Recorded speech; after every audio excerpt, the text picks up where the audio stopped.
हम लोग बात देर नहीं करेंगे, हम लोग वचन की ओर जाएंगे। भाई राजेश को हम लोग वेलकम करते हैं इस सभा में।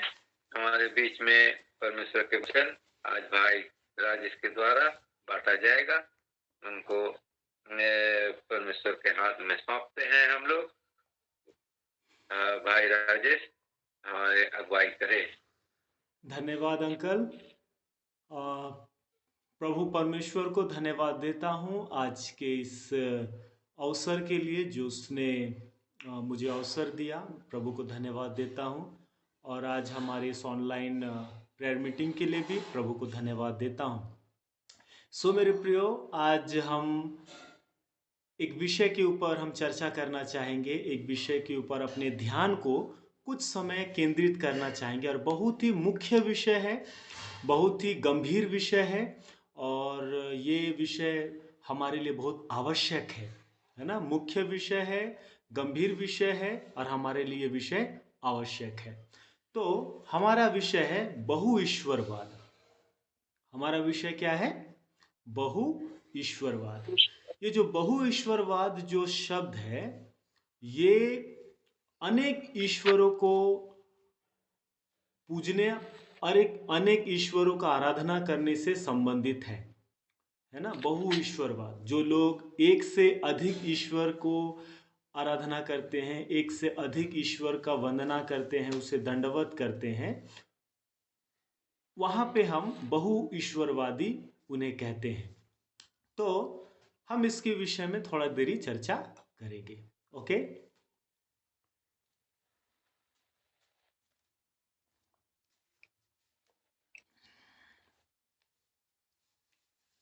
तो मेरे प्रियो, हम यह दावा करते हैं कि मनुष्य का आदि धर्म एक ईश्वरवादी या एक ईश्वरवाद था। हम ये दावा करते हैं और बाइबल इस बात को प्रमाणित करती है, बाइबल इस बात को रखती है, बाइबल इस बात को बताती है।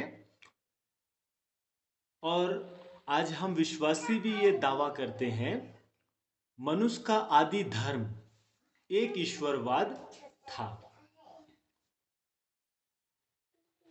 ये हमारा क्या है? दावा है। और इसके विषय में हम चर्चा करेंगे और बहु ईश्वरवाद के विषय में हम चर्चा करेंगे। तो हमने रखा ये कि मनुष्य का आदि धर्म एक ईश्वरवाद था। इस कारण इस एक ईश्वरवाद से पहला प्रस्थान अगर हम देखते हैं, इस एक ईश्वरवाद से जो पहला प्रस्थान है, प्रस्थान का मतलब होता है जो निकलना हुआ। ये एक ईश्वरवाद से जो निकलना हुआ, प्राकृतिक के उपासना के दिशा में हुआ। पहला जो हुआ वो प्राकृतिक के उपासना के दिशा में हुआ। और प्राकृतिक के उपासना के दिशा में जो हुआ, उसमें सूर्य है, चंद्रमा है, तारा है और साथ ही साथ प्राकृतिक की बड़ी बड़ी वस्तुएं, अग्नि, वायु, पानी, ये सारी चीजें की ओर जो मनुष्य प्रस्थान किया। और पृथ्वी की बड़ी बड़ी वस्तुएं आम उपासना की वस्तु बन गई। जो पृथ्वी का जो बड़ी बड़ी जो बड़ा बड़ा जो वस्तु है, वो आम उपासना का वो वस्तु बन गया। प्रारंभ में केवल उनको व्यक्ति रूप दिया गया। अगर प्रारंभ में अगर हम देखा जाए, जो मनुष्य एक ईश्वरवाद से जो बहु ईश्वरवाद की ओर जो वो प्रस्थान किया, और वो जो बहु ईश्वरवाद है वो क्या है? नंबर वन, सूर्य है, चंद्रमा है, तारागण है, और फिर प्रकृति की जो बड़े बड़े वस्तुएं हैं, जैसा अग्नि हुआ, वायु हुआ, पानी हुआ। हाँ, तो पृथ्वी की जो बड़ी बड़ी वस्तुएं हैं, ये आम उपासना की वस्तु बन गई। और केवल उनको व्यक्ति रूप दिया गया। जो लोग जो इस प्रकार का प्रस्थान किए, इन सारी वस्तुओं को वे वस्तु रूप दिए, एक प्रकार का उन्होंने रूप दिया। और हम इसके विषय में आगे हम थोड़ा सा चर्चा करेंगे। तो इन्होंने उसको क्या दिया? वस्तु रूप दिया। तो हर एक को अपना एक ईश्वर का नाम दिया और एक वस्तु रूप से उसको क्या किया? इंकित किया। हाँ, और बाद में लोग यह विश्वास करने लगे कि व्यक्ति रूप मनुष्य जीवन के ऊपर में शासन करता है। और बाद में ये लोग ये विश्वास करने लगे कि ये जो व्यक्ति रूप है, अर्थात व्यक्ति रूप का मतलब क्या है, वो जो सूर्य है, वो जो चंद्रमा है, वो जो तारागण है, वो जो पृथ्वी की जो बड़ी बड़ी वस्तुएं हैं, जैसा अग्नि हुआ, वायु हुआ, पानी हुआ, ये मनुष्य के जीवन में उनके ऊपर में शासन करता है। बाद में लोग यह विश्वास करने लगे। ठीक है, ये बाद में लोग क्या करने लगे, विश्वास करने लगे। तो बहुईश्वरवाद मनुष्य के पतित स्वभाव के साथ एक गहरा संबंध रखता है। जो पूर्व में मैंने आपके साथ में पतितता का शिक्षा और पतन का जो शिक्षा के विषय में बहुत ही गंभीर डीप हम जाके बात किया, तो ये जो बहुईश्वरवाद है मनुष्य के पतन या मनुष्य के पतित स्वभाव के साथ गहरा संबंध रखता है या गहरा रिश्ता रखता है। तो ये मनुष्य के पतन के स्वभाव के साथ क्या है, संबंध रखता है। तो ये बहुत ही मुख्य बातें हैं कि जो प्रस्थान हुआ मनुष्य का, जो एक ईश्वर से जो बहु ईश्वर की तरफ जो प्रस्थान हुआ, उसका एक कारण ये है कि मनुष्य का पतित स्वभाव के कारण ये प्रस्थान हुआ है। नंबर 1 पॉइंट जो आप नोट डाउन कर सकते हैं। तो मेरे प्रियो, आगे हम देखते हैं कि लोगों ने अपने आप को मूर्तों से जोड़ लिया है। और हम आगे देखते हैं कि लोगों ने अपने आप को मूर्तों से क्या कर लिया, जोड़ लिया है। अगर आप मेरे साथ जल्दी से अगर होशे की पुस्तक, होशे की पुस्तक 4 अध्याय के अगर 17 पद को अगर आप पढ़ते हैं, तो मेरे प्रियो मैं चाहूंगा कि जल्दी से आप उसे खोल के पढ़ें प्लीज। होशे 4 अध्याय का 17 पद।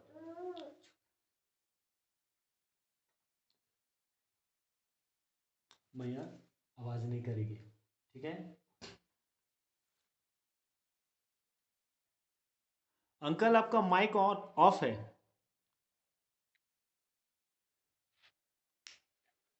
एफ्रेम मूर्तों की संगी हो गया, इसलिए उसको रहने दे। तो मेरे प्रियो देखिए, यहाँ पे एप्रोम के विषय में बोला गया है कि एप्रोम क्या हो गया, मूर्तों का क्या हो गया, संगी हो गया, उसको क्या करे, रहने दे। तो वो होशे भविष्यवक्ता को यहोवा परमेश्वर कह रहा है। और आगे हम इसके विषय में थोड़ा देरी में खुलासा करेंगे कि कैसे परमेश्वर के लोग न्यायों की पुस्तक में हम देखते हैं कि बहुईश्वरवाद की ओर क्या हो गए, फिर गए। तो हम उसको आगे देखने वाले हैं। तो मेरे प्रिय, होशे की पुस्तक में हम देखते हैं कि एप्रोम क्या हो गया, फिर से एक बार पढ़े दीदी। एफ्रेम मूर्तों का संगी हो गया है, इसलिए उसको रहने दे। जी, तो वो मूर्तों का क्या हो गया है, संगी हो गया है। तो मेरे प्रिय, लोगों ने अपने आप को मूर्तों से क्या कर लिया, जोड़ लिया है। जो हम होशे 4 का 17 में ये बात को देखते हैं। और अब उससे संबंध तोड़ना बहुत कठिन पाते हैं। अब जब उन्होंने बहुईश्वरवाद की ओर जब अपना प्रस्थान किया और उनके साथ एक संबंध को जोड़ लिया, तो अब उससे संबंध तोड़ना बहुत कठिन अपने आप को पाते हैं। तो इसको हम वर्तमान में भी थोड़ा देरी में हम इसको देखेंगे, ठीक है। तो उससे पहले हम थोड़ा सा और आगे हम चर्चा में अपना जाएंगे। और जो मूर्ति पूजा ना केवल मनुष्य, ना केवल हृदय को खोखला बनाता है, परंतु वह बुद्धि को भी भ्रष्ट कर देता है।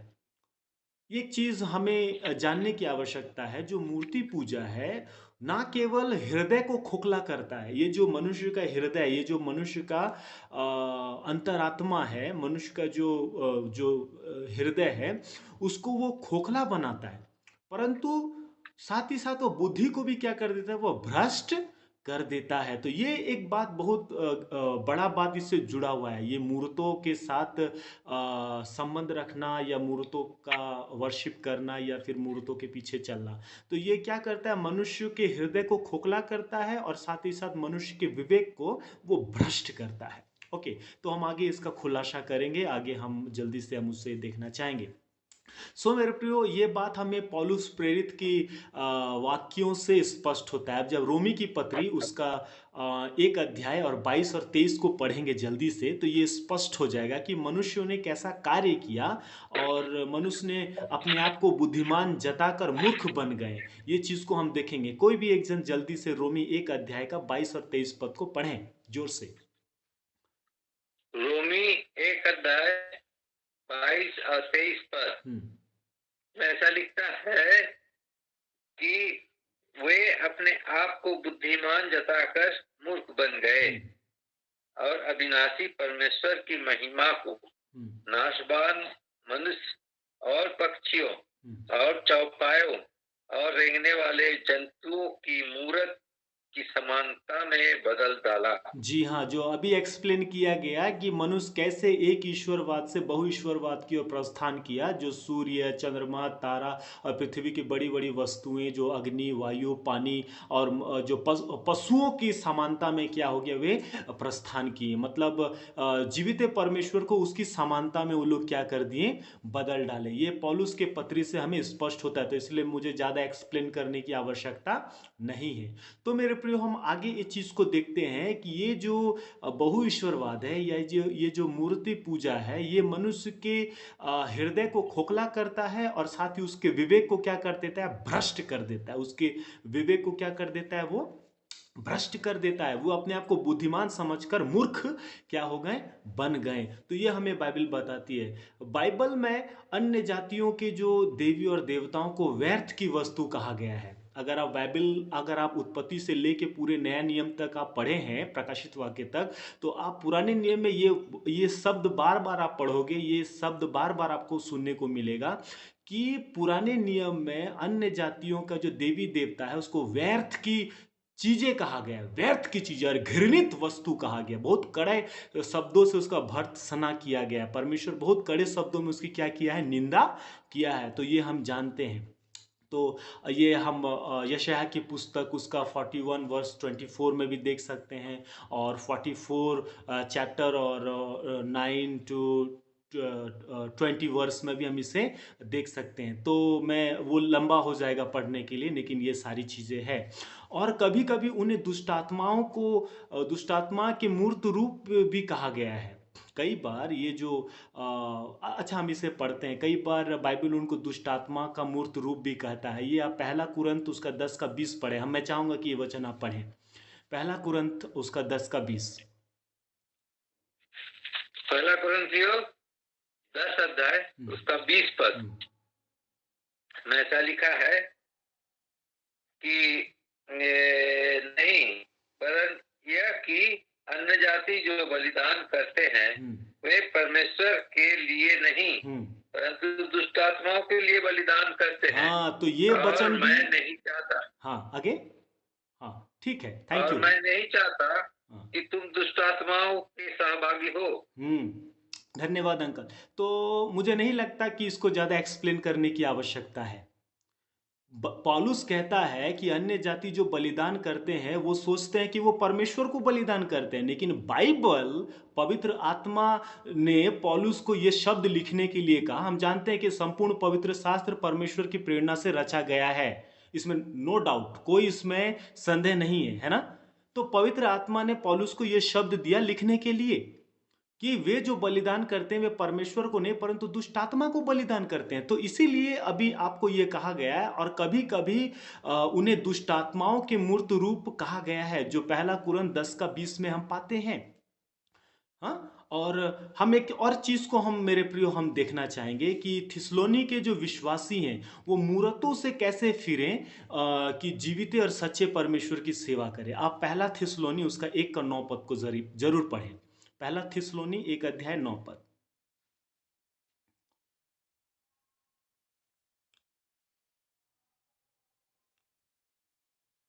थिस्सलुनीकियों की पत्री 1 अध्याय और उसका 9 पद जी।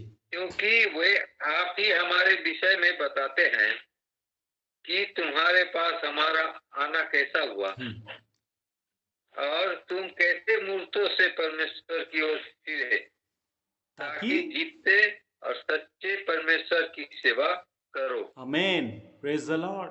तो मेरे प्रियो, यहाँ पे थिस्सलुनीकी की कलीसिया के विश्वासी को पौलुस बोलता है कि तुम कैसे मूरतों से फिरे कि जीवित और सच्चे परमेश्वर की क्या करो, सेवा करो। तो हम यहाँ पे देखते हैं कि लोग बहु ईश्वरवाद से एक ईश्वर की ओर क्या हुए, अब प्रस्थान किए।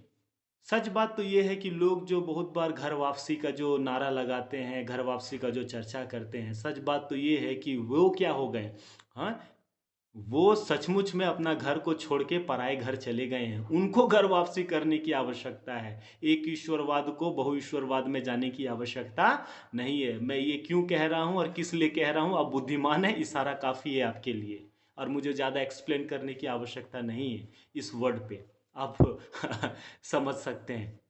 तो मेरे प्रियो, हमें थिस्सलुनी के विश्वासियों के जीवन में ये दिखता है कि तुम कैसे मूरतों से फिरे।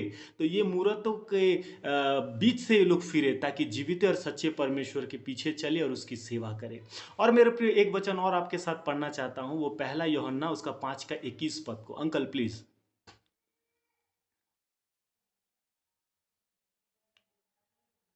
पहला यूहन्ना 5:21। पहला यूहन्ना 5:21। हे बालको, अपने आप को मूर्तों से बचाए रखो।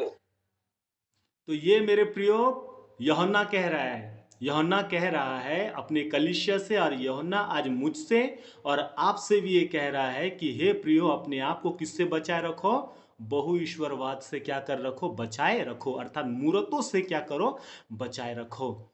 तो मेरे प्रियो, आज हम इस चीज़ को देखते हैं कि वर्तमान में हमें और अपने बच्चों को और कलीसिया को मूर्तों से बचने की शिक्षा देना बहुत ही आवश्यक है, क्योंकि हम ऐसे समाज में, ऐसे पृष्ठभूमि में, ऐसे